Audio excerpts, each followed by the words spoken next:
Hello guys, ഇന്ന് നമുക്ക് വളരെ എളുപ്പത്തിൽ മുട്ട റോസ്റ്റ് ഉണ്ടാക്കി നോക്കാം. അതിനായിട്ട് ഞാനിവിടെ മുട്ട നന്നായിട്ട് കഴുകി ഒരു പാത്രത്തിലിട്ട് വെച്ചിട്ടുണ്ട്. മുട്ട മുങ്ങുന്നത് വരെ വെള്ളവും ഒഴിച്ചു കൊടുക്കാം. അതിലേക്ക് 1 ടേബിൾ സ്പൂൺ ഉപ്പും ഇട്ട് മുട്ട പുഴുങ്ങിയെടുക്കാം. ഒരു 10 മിനിറ്റ് കൊണ്ട് മുട്ട നന്നായിട്ട് വെന്ത് കിട്ടും.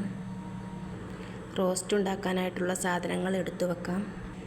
5 വലിയ സവാള നല്ല കനം കുറച്ച് അരിഞ്ഞെടുത്തിട്ടുണ്ട്.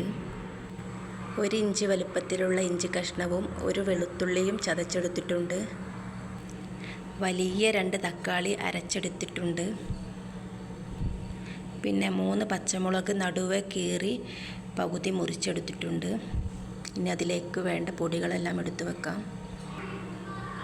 1 ടീസ്പൂൺ ഉപ്പ്, 1/4 ടീസ്പൂൺ കുരുമുളക് പൊടിയും 1 ടീസ്പൂൺ മുളക് പൊടിയും 1 ടീസ്പൂൺ ഗരം മസാല പൊടിയും 1/4 ടീസ്പൂൺ മഞ്ഞൾപ്പൊടിയും എടുത്തു വച്ചിട്ടുണ്ട്. ഇനി നമുക്ക് ഒരു കടായി എടുത്ത് ഫ്ലെയിം ഓണാക്കി കൊടുത്ത് അതിലേക്ക് 2 ടീസ്പൂൺ ഓയിൽ ഒഴിച്ചു കൊടുക്കാം. അരിഞ്ഞു വെച്ച സവാളയും 1/4 ടീസ്പൂൺ ഉപ്പും ഇട്ട് കൊടുക്കാം. എന്നിട്ട് നന്നായി ഇളക്കി വഴറ്റി കൊടുക്കാം.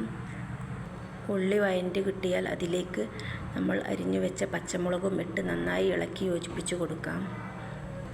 പച്ചമുളക് ഒന്ന് വാടി കിട്ടിയാൽ നമ്മൾ ചതച്ചു വെച്ച ഇഞ്ചി വെളുത്തുള്ളി പേസ്റ്റ് ചേർത്ത് നന്നായി ഇളക്കി കൊടുക്കാം. ഇതിൻ്റെ പച്ചമണം മാറുന്നത് വരെ നന്നായിട്ട് ഇളക്കി കൊടുക്കാം. എന്നിട്ട് നമുക്കതിലേക്ക് അടിച്ചു വെച്ച തക്കാളി ചേർത്ത് കൊടുക്കാം. എന്നിട്ട് നന്നായി ഇളക്കി കൊടുക്കാം.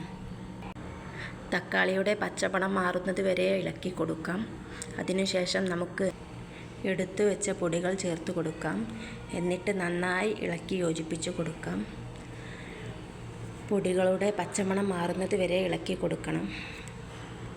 ഇപ്പോൾ പൊടികളുടെ പച്ചമണമൊക്കെ മാറി നല്ല പെർഫെക്റ്റായി വന്നിട്ടുണ്ട്. ഇനി നമുക്ക് അതിലേക്ക് 1/2 ഗ്ലാസ് വെള്ളവും ചേർത്ത് നന്നായി ഇളക്കി യോജിപ്പിച്ച് കൊടുക്കാം. ഇതൊന്ന് തിളച്ച് കിട്ടിയാൽ നമുക്ക് അരിഞ്ഞു വെച്ച മല്ലിയില ചേർത്ത് കൊടുക്കാം. എന്നിട്ട് നന്നായി ഇളക്കി കൊടുക്കാം.